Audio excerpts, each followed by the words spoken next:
2024 के लोकसभा चुनाव चल रहे हैं। पहला मतदान का चरण जो है वो पूरा हो गया है, लेकिन इस सब के बीच में एक एग्जिट पोल या ओपिनियन पोल जो है वो लीक हो गया है, जिसने बीजेपी की चिंताएं बढ़ाई हुई हैं और उसके ऊपर कई सारे सवाल भी खड़े हो रहे हैं, क्या वो सही है, क्या वो गलत है। लेकिन एक्सेस माई इंडिया जो पिछले कुछ सालों में बहुत महत्वपूर्ण भूमिका निभाता हुआ आया है एग्जिट पोल्स को लेके, और कई सारे उसके प्रोडिक्शन जो हैं वो सटीक साबित भी हुए हैं। लेकिन इस बार जो उसका सर्वे कह लीजिए, ओपिनियन पोल जो है वो जो लीक हुआ है वो बीजेपी के लिए बहुत अच्छा नहीं है। अब एक ट्वीट सुबह सुबह किया गया एक्सेस माई इंडिया के ट्विटर हैंडल से, जिस ट्वीट में ये कहा गया कि 13 की स्टेट जो हैं उसमें एनडीए को टफ बैटल, बहुत कड़ा मुकाबला जो है वो करना पड़ रहा है, उसका चुनौती का सामना करना पड़ रहा है अपने सीट्स को मेंटेन रखने के लिए। प्रदीप गुप्ता जो इसके मालिक हैं उन्होंने रिट्वीट किया, लेकिन ऑल्ट न्यूज़ के जो मोहम्मद ज़ुबैर हैं उन्होंने इसके ऊपर स्क्रीनशॉट शेयर करके कहा है कि इस ट्वीट को डिलीट क्यों किया प्रदीप गुप्ता जी। मतलब यह है कि सुबह जो एक्सेस माई इंडिया का ट्वीट हुआ है और जिसमें एनडीए के लिए मुश्किल 13 राज्यों में बताई है, उसी को रिट्वीट भी किया है प्रदीप गुप्ता जी ने, लेकिन उसको डिलीट कर दिया गया है। अब डिलीट करने की वजह क्या है वो इस वीडियो में हम समझने की कोशिश करेंगे। मेरा आपसे निवेदन है कि इस वीडियो को आखिरी तक देखिएगा, आपको चौंका देने वाले आंकड़े दिखेंगे और साफ तौर के ऊपर जो हार्ड कॉपीज़ हैं ओपिनियन पोल की, कथित ओपिनियन पोल की, जो कथित तौर पर लीक बताया जा रहा है, उसकी तस्वीरें किसी ने खींच के वायरल की हैं, जिसके बाद इसे बहुत बड़ा संकट जो है वो बीजेपी में दिखाई दे रहा है। और राहुल गांधी जी की वो बात कि बीजेपी 200 पार नहीं जा रही है, वो कहीं ना कहीं इसमें आपको रिफ्लेक्ट होती हुई दिखेगी, सच साबित होती हुई दिखेगी। लेकिन अब बहुत ज़्यादा डैमेज कंट्रोल में बीजेपी है। प्रदीप गुप्ता ने अपना, जो मालिक है एक्सेस माई इंडिया के, अपनी तरफ से एक स्टेटमेंट भी जारी किया है कि ऐसा कोई ओपिनियन पोल नहीं था। तो सवाल उठता है कि फिर वो ट्वीट डिलीट क्यों करना पड़ा जिस ट्वीट को एक्सेस माई इंडिया ने करा था। ये ट्वीट है वो जिसको मैं स्क्रीनशॉट इससे पहले भी लगाया था, अभी भी लगा रहा हूँ। इन 13 की states the NDA faces a tough battle to maintain seats. Pradeep Gupta, CMD of Axis My India के 13 राज्य हैं जहां पर एनडीए को बहुत कड़ी चुनौती मिल रही है और कड़ा मुकाबला हो रहा है और कड़ी मुश्किल जंग लड़नी पड़ रही है अपनी सीट्स को मेंटेन करने के लिए। अब हम चलते हैं उस एग्जिट पोल की तरफ, कथित ओपिनियन पोल की तरफ, जिसके बारे में ये बताया जा रहा है कि ये बीजेपी के लिए सबसे बड़ा हारने का चुनाव है।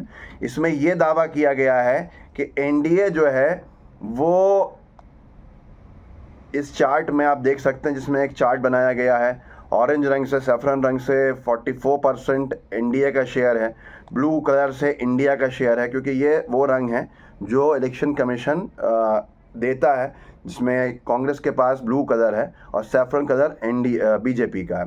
तो काटो काट के टक्कर है 43% और 44% का वोट शेयर। लेकिन अगर आप सीट्स देखेंगे तो सीट्स में ये बहुत ही बुरी तरह से पिछड़ते हुए दिख रहे हैं। कौन? एनडीए वाले।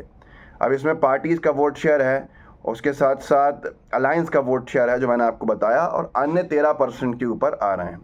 अब ये इंटरनल सर्वे कॉन्फिडेंशियल लिखा हुआ है, नीचे वेबसाइट का नाम लिखा है इस पर्चे के ऊपर, एक्सेस माई इंडिया, नीचे वेबसाइट वेब एड्रेस लिखा है www.accessmyindia.org। अगर आपने देखे होंगे कोई इस तरह के सर्वेस तो इसी तरह से बनाए जाते हैं।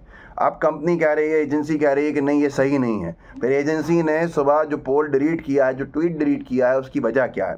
अब मैं अगला दिखाता हूँ, आपके होश उड़ जाएंगे कि कितनी बुरी तरह से सीट्स कम हो रही हैं, किसकी?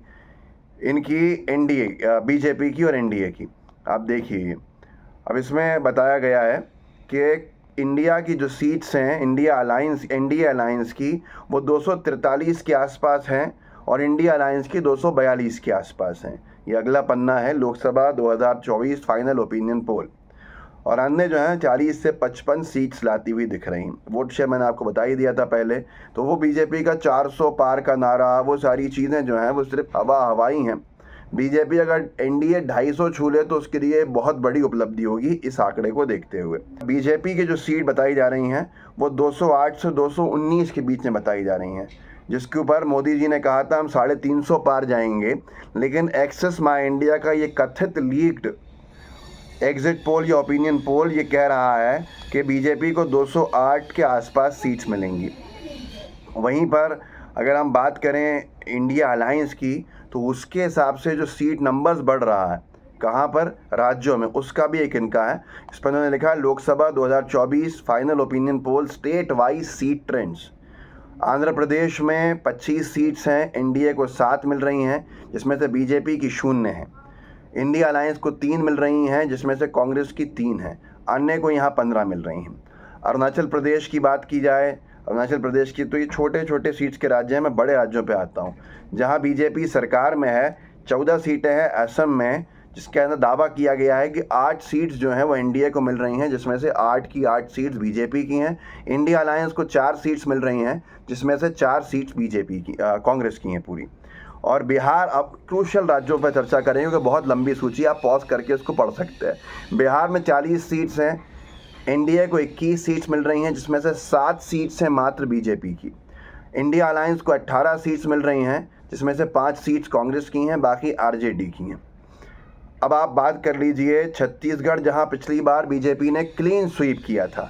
11 सीट्स हैं, 7 सीट्स बीजेपी को मिल रही हैं। इंडिया में कांग्रेस जिसके पास 0 सीट्स थी, यहाँ उसको 4 सीट्स मिल रही हैं। गोवा में फिर से वो 1-1 है, एक बीजेपी एक कांग्रेस। गुजरात में कांग्रेस को 1 मिलती हुई दिख रही है जो 1 भी नहीं थी। मतलब आप सोचिए कितना एक्यूरेट, अगर अनभक्तों की नज़र से देखें तो भी है कि गुजरात ने 25 सीट्स उन्होंने 26 में से बीजेपी को दी हैं। अब क्रूशल राज्य है कर्नाटक। कर्नाटक में जहां बीजेपी ने क्लीन स्वीप पिछली बार किया था, उसमें 28 सीट्स में से इस बार 14 कांग्रेस जीत रही है और सिर्फ 11 ही पे सीमित हो रही है बीजेपी।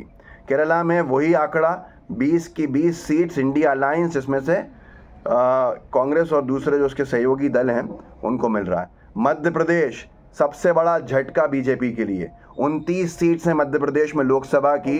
इस आंकड़े के हिसाब से साफ तौर के ऊपर बीजेपी को 5 सीट्स का लॉस हो रहा है। बीजेपी 23 सीट्स पे और कांग्रेस 1 सीट से बढ़ के 6 सीट्स पे आ रही है। तो मध्य प्रदेश भी अच्छा खासा बड़ा शॉकर है बीजेपी के लिए, जो बीजेपी, क्योंकि मध्य प्रदेश में 29 सीट्स हैं और बीजेपी का नारा शुरू से रहा है कि 29 में से 29। पिछली बार 1 सीट बीजेपी हारी थी, 28 जीती थी, तो बीजेपी का इस बार टारगेट था कि हम 29। और शुरू सब कह रहे थे कि बीजेपी अपने ज़ेनिथ पे पहुंच चुकी है, अब सीट्स कम होंगी। ज़बरदस्ती मोदी जी से नारा लगवाना, परसेप्शन बनवाना 400 पार का, ताकि जनता वोट दे। महाराष्ट्र बहुत बड़ा गड्ढा है, महाराष्ट्र में 48 सीट्स हैं जिसमें से इंडिया अलायंस इस बार 24 सीट्स जीतती हुई दिख रही है, एज पर ये कथित तौर पर जो लीक सर्वे बताया जा रहा है। तो आप खुद सोच लीजिए कि कितना बड़ा झटका है और कितनी बड़ी समस्या। राजस्थान को अगर हम देखें तो राजस्थान में जो चीज़ें सुनने में आ रही थी वही हैं। 25 सीट्स हैं, पिछली बार बीजेपी ने क्लीन स्वीप की थी, ये हिंदी हार्टलैंड की बात चल रही है। और इस बार बीजेपी को 15 ही सीट्स मिल रही हैं, 10 सीटें कांग्रेस और इंडिया अलायंस की तरफ हैं इस सर्वे के हिसाब से। तमिलनाडु में वही बीजेपी 0 पे है। तेलंगाना की बात करें तो तेलंगाना में इंडिया अलायंस इस बार कांग्रेस पार्टी 9 सीटें जीतने जा रही है। कितने में से? 17 सीट्स में से। तो ये अपने आप में बहुत चौंकाने वाला है। और सबसे चौंकाने वाला आंकड़ा है उत्तर प्रदेश का। इसके हिसाब से उत्तर प्रदेश में 80 सीटों में से बीजेपी अब सिर्फ 54 सीट्स यानी 54 ही जीत रही है और इंडिया अलायंस 21 सीट्स के ऊपर बाजी मार रहा है। ये सारी चीज़ें, और जो यूनियन टेरिटरीज़ हैं, चाहे वो देखा जाए तो पुडुचेरी हो, लक्षद्वीप हो, वो सब जो हैं वो कांग्रेस की सीट्स वहाँ पे निकलती हुई दिख रही हैं। तो ये आप आगे बढ़ाइएगा। जम्मू कश्मीर की 5 सीट्स हैं, 4 इंडिया अलायंस जीत रहा है, ताकि लोग जागरूक हों और लोगों को पता चले कि वाकई में वो 400 पार की हकीकत क्या थी। हाँ, एक इन्होंने अपना ये प्रदीप जो हैं एक्सिस माई इंडिया वाले, उन्होंने ये भी दिया है अपना एक स्पष्टीकरण, ये लगा दीजिए यहाँ पर प्रेस रिलीज, कि ये हमने कोई ऐसा नहीं किया है और हम election commission, this is to inform you all that Axis My India never publishes any kind of pre poll opinion poll, we will publish exit polls only after the election. हम बाद में ही करेंगे। ये जिस तरह का भी जो मेरा नाम से चल रहा है वो गलत है। लेकिन आप खुद सोचिए कि आंकड़ा कितना सटीक है और कितना सही है, और क्यों ट्वीट डिलीट किया जब नहीं था आपकी तरफ से, ये बड़ा सवाल है। इस वीडियो को आगे बढ़ाइएगा, अपने जितने साथी हैं उनको ज़रूर कहिएगा कि आखिरी तक इसको ज़रूर देखें। जय हिंद, जय भारत।